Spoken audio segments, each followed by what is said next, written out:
Pawpaw, Sammy, and Allybug here. Today, I'm going to do my best to answer some of the questions I've gotten the last 2 or 3 months. One of them, can you make money with vermiculture, worms? Yes, you can. You won't get rich. Some people do, but you got to work hard at it like anything else. I'm going to tell you how to set up your worm farm, how to set up the whole shooting match. I'm going to go through the life cycle of the worms. It's going to be a real fast outline, and I'm going to do a lot of reading because I made notes. Now, the thing is, I'm going to show you the different worm bins. I mean, anybody that follows me knows that's my old faithful. But I'm going to show you in this video how to set them up, your worm farm that you can sell, and how much you can get for it. All right. Or the worm bin for just a home gardener who likes, their own compost. Or how you separate your worm castings. The different ways, the methods of doing it by hand. All right. As I said, I'm going to be reading this and doing my best to keep it in perspective. So like I said before, some of the questions was, can you make money? Yes, you can. Not a lot, unless you want to put a lot of labor into it. Now, I'm going to show you how to build a worm farm to sell and how much you can get for it. I'm going to show you how to do your own little bin for your garden and commercial, my big bin over there. I'm going to start, I reckon, with a 3-tier worm bin. I've been asked so many questions about that thing. I personally have never owned one, but I do know people that have them. And the trick is this. You got 3 bins, okay? 1, 2, 3. And they're so worried about when you put the second bin on. What about the third bin? Let's start from square one. Worms need 3 things other than oxygen. Water, microbes, and fungi. If they got that, they're happy. And if you pouring water in bin number 2 and bin number 3 and it's pouring down into bin number 1, guess where the worms are going to be? In bin number 1. Worms will happily eat their own poop. All they need is fungi and bacteria and water. So what you do, you're going to wind up with a bottom bin full of poop and worms, wet, stinking poop. All right? Anytime water runs through a bin into a container, it's not good, people. That's not worm tea. That's trash. You don't need that. You don't want it. It stinks. My worm bin, or my worm farms, or my regular bin over here, does not have holes in it. I do not want holes in it. To start with, red regulars are compost worms. 3 to 6 inches. Okay?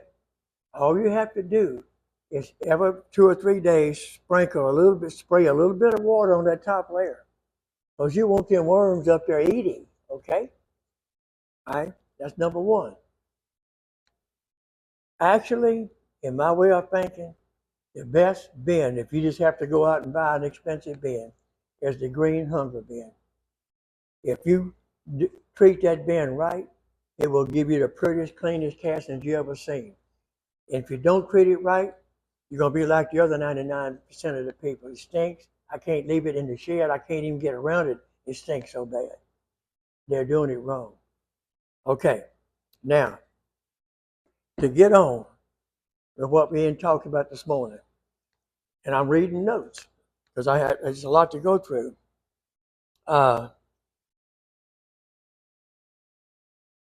Okay, number 1, worms. What they need is oxygen, water, bacteria, and fungi. And people, don't put a lid on your containers. When you do that, you're going to come out and open the lid, and there are going to be worms all over this. There'll be water everywhere and worms crawling. And you'll hear people tell you on YouTube, well, they fall in the water. They're happy. They're migrating. The worms are trying to escape, people. They're trying to leave that stinking mess. If you take that top and put it somewhere you don't need it, unless you're going to travel, it's going to be closed for a few minutes. What I do, cardboard. I don't know if you can see this way over there, so I'm going to bring it to the camera. If you see the little holes in there, that's the best cardboard in the world right there. Reason being, when you wet it down, soak it down with water, those worms go in those little holes. They'll just migrate in there. So I always take, and I don't cut my cardboard up. And you hear people shred your cardboard, shred your paper. I shred my paper. I don't shred my cardboard. What you do is you soak it with water. If it's on the very bottom of the bin, you might take your razor knife and streak it and soak it because it'll absorb the water quicker. Take it and drop it in there. You come back, you put your little bit of dried grass on it, sprinkle it. Here's your coffee grounds and coffee filters, sprinkle it. Here's your banana peelings, throw it in there. Now, what I did on my shredder, I bought this little cheap shredder. I think it was like $6 at a garage sale years ago. I go to the library when they throw in old books away, and I'll take 2 or 3 pages of that old book, tear it out, strip it, drop it in that shredder. Just that simple, people. It's not rocket science. Throw your shredded paper in there. Now, if I'm going to put cardboard in there, I don't cut it up. I'll take and make sure to fit in the container, and I'll soak it. That's the key, soak it wet. Okay, now, let's proceed on. Number 2, as I said, in my way of thinking, I've had people give me green worm bins, a hunger bin. They said they couldn't stand the odor, they didn't want nothing to do with it. In a period of 5 weeks or 6 weeks, and here's something else. I'm trying to give you a broad overview. It's like going to college one day and wanting a degree. It don't happen. I'm showing you odds and ends. You can go to my channel, go to my playlist. I got videos on the hunger worm bin, on how to set your bin up, how to sift your castings, and get specific on each item. This is a broad overview, people. Okay. The green hunger bin, in fact, I don't have one left. I traded my green bins off that was given to me for beehives, in which I helped. I raise bees too. Anyway, now, that's one of the best bins for the home gardener. Now, the next best bin for the home gardener is go to Walmart and buy one of these old totes for almost nothing. That's the same thing. The same rule. Do not put a lid on the container, period. All right. And y'all have seen my worm bin. I showed it at the beginning. Now, okay. Now, a worm farm. I'm going to show you how to set it up. I'm going to show you how to, what you can sell it for. You take this, take your cardboard, wet it, put it in the bottom.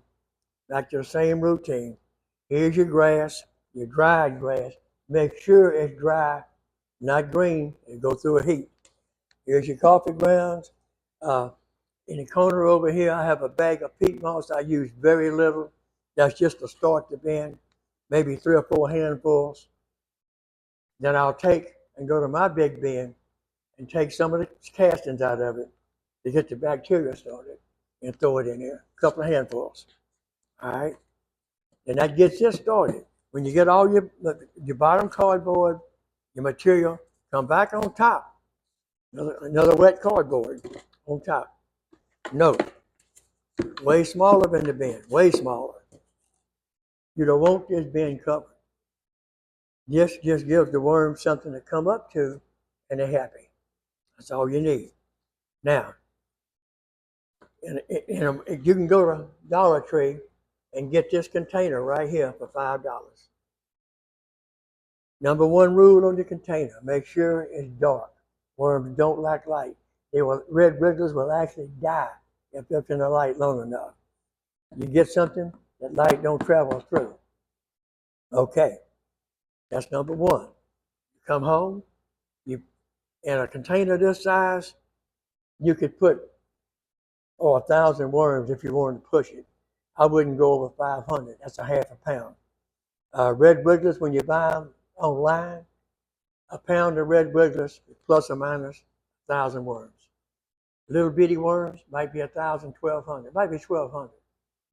Big red wigglers, it might be 900. But when you say a pound, you're talking 1,000 worms in theory. Now, once you get all this together, you can sell this container for $75. Your worm farm. You got a half a pound of worms in it. You got your bedding in it. It's ready to go. You can get $75 for this. Now, like me, I'm raising my worms. Hey, my worms are basically free. They're eating up my grass, my old coffee grounds, books from the library, which is not going to the dump, and leaves and grass. You name it. Okay. Even if you have to buy your worms, you can still make $10 or $15, $20 per. But once you get your worms breeding, you can get $75 and your worms basically are free. Now, that takes care of this. Now, the other thing you can do, okay, you can sell the vermicompost. Now, I had went to my bins. I quit my big worm bin and went to raising my worms in totes, like this one. What happened was, Starkist Farmstead called me and said, Daddy, I'm selling my vermicompost faster than I can make it. I need you to gear back up. And when she said that, I went back to my big worm bin. I quit raising it in this. It's easier to control your environment. You don't have to worry about that big bin. We just went off to Hawaii for a couple of weeks. And plus a month before that, I didn't mess with it. I can water that bin down, feed it, water it, cover it with the cardboard. I can leave it 4, 5, 6 months. Them worms will survive. They'll eat their own bedding. You don't have. They're very simple to raise. Now, where we at? Number 2, 3. Okay. Now, what I'm gonna do now is I'm gonna try to show you how to sift and what you get when you sift your worm poop. After that, I'm going to give you some statistics on the life of a worm, how fast they reproduce. You can go to Dollar Tree. Here again, I'm going to bring it to the camera and make sure you can see the difference. You can go to Dollar Tree. You can buy a dollar wastebasket with holes that size. See the difference in the corrugation? Big holes, small holes? Okay. Now, by the way, that's a basket off an old bicycle that my granddaughter was throwing away. I retrieved it. That cost me $1.25. Okay. Now, when you do that, or you can do like I did here if you're in a hurry and want to go a little bigger. You can take an old grid, put your 1/8 worm ash on it, and shake it. That'll sift yourself fast. Now, by running it through the different sifters, when you get it out of your bin, it looks like this: a lot of grass, leaves. It's real thick and it don't look like much. But now, when you run it through those sifters, this is what you get: the prettiest, cleanest black dirt you ever seen. No odor, beautiful, soft, fluffy. Look how fluffy that is. That's vermicompost, people. Now, the vermicompost You can sell it in gallon bags, which roughly depends on the moisture. 6 to 7 pounds a gallon. Get gallon Ziploc bags. You can get $2 a pound. So a gallon bag, you can get up to $10 or $12 for it. And people, well, they'll say, well, I can go down to Home Depot and buy it for that. Yes, you can. You definitely can. And you'll have rocks, leaves, sand, stuff full of peat moss, anything to extend it. I reckon you can almost say it's like selling cocaine. When they get through cutting it down from the top to the bottom, it has not much left. It's mostly a whole lot of stuff and a little cocaine. That's the same thing with worm poop. Time they get through with the sand and the fillers, you're not getting a whole lot. But when you get it like this, that's pure, 100% pure. Now to sell it, I was lucky. My oldest daughter was an educator. She knew a lot of people that had gardens and stuff. And when she told them that I had it, they would call me and buy it. My daughter, Darkest Farmstead. Oh Lord, she sells it in 50-gallon bags, 50-pound bags. And she sells a bunch of it. But it takes time, people. It's like anything else. If you go on Facebook, you see all these people with their garden shows and their worms asking questions. Go to Facebook and tell them, look, I got Vermicompost. It starts off slow. And this time of the year right now, in October, guess what? It's really slow. So I'm harvesting and putting it in my big totes, keeping it moist, keeping it alive until gardening time next year. Then they'll call, and for 2 or 3 months, you're just selling the hell out of it, fast as you can make it. Now, something else.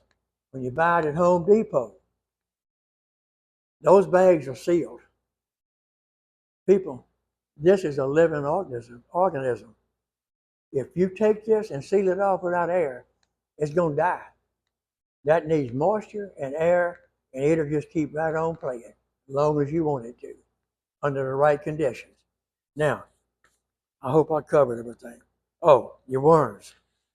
Where's my glasses? Now, here's the thing. Your worms. Now, I'm going to read this. Your cocoons.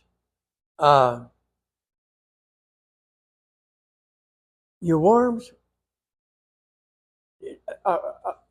It takes 2 worms to breed, but each worm makes their own cocoons. Now, and each worm can do 2 to 4 cocoons a week. Now think about this.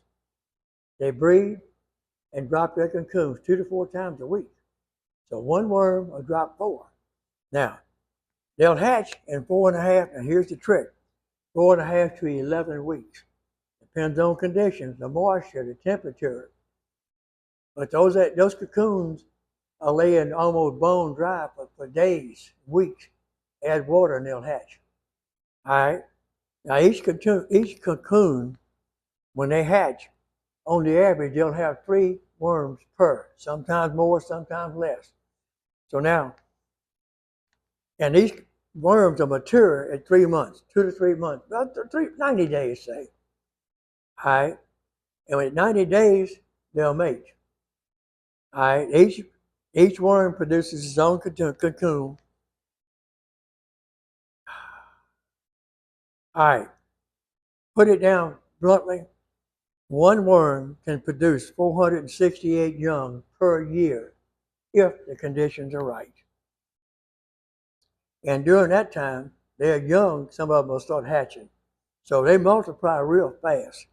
Now, the next thing is where do I get my worms? You can call different places. They sell them all over America. If you don't want to start off with 1,000 worms and a couple of $100 and all this stuff, you can always go to a bait shop and you can buy red wigglers, fishing worms. It's only like 15 or 20 in a little container. But 3 or 4 of those containers will give you 80 worms, and they're mature. And they'll be breeding right off the bat. So you get get 10, 12, 15, 20 of those worms going at one time, and you will produce fast and efficient. Okay.